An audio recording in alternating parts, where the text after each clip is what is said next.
बात मेरे पड़ोस की ही है। पड़ोस में एक परिवार था जिसमें माता पिता, 3 बेटे और 2 बेटियां थीं। परिवार संपन्न था, किसी चीज़ की कोई कमी नहीं थी। एक बेटा सरकारी मास्टर, दूसरा पुलिस और छोटा बेटा घर का काम करता था। तीनों की शादी हो गई थी। बड़ी बेटी का विवाह अच्छे घर में हुआ था।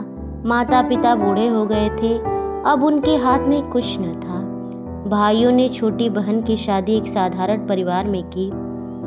उसका पति घर पर ही रहता था। लड़की का नाम अंजू था। अंजू घर का काम करती थी और पूरे परिवार की देखभाल करती थी।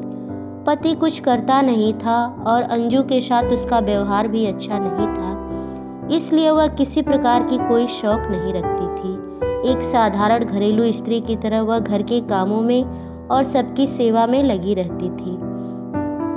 शादी के 3 वर्षों के बाद उसे एक पुत्र की प्राप्ति होती है। उसके लिए जीने का एक सहारा मिल जाता है। उसी को लेकर वह खुश रहती है। लड़के का नाम हैप्पी रखा जाता है। नाम के अनुसार वह हमेशा खुश भी रखता है, जिसे देखकर अंजू भी बहुत खुश रहती है।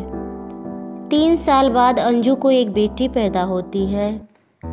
अंजू अब हैप्पी को स्कूल भेजने लगी थी।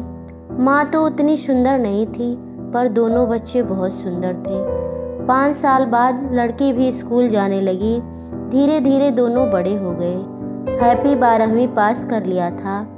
अचानक एक दिन हैप्पी के सीने में दर्द होने लगा। मुश्किल से आधे घंटे के अंदर डॉक्टर आते हैं, दवा देते हैं, उसको कोई आराम नहीं मिलता है। कुछ देर बाद उसकी आंखें खुली रह जाती हैं। डॉक्टर समझ जाता है और कहता है कि यह इस दुनिया में नहीं रहे। घर में कोहराम मच जाता है।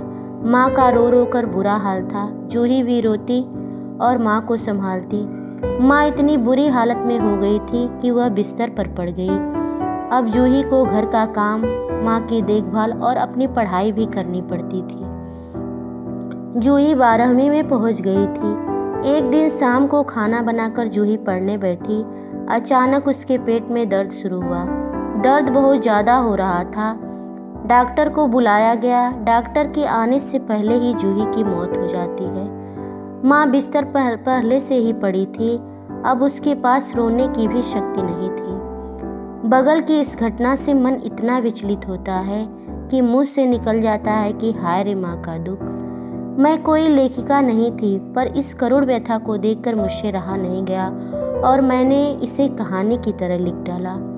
अब मुझे यह समझ नहीं आता है कि लोगों को पूर्व जन्म के कर्मों का फल मिलता है या इस जन्म की।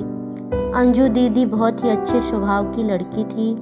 सबके कामों में मदद करना, सबको हंसाना और सबकी सेवा करना उनका व्यवहार था।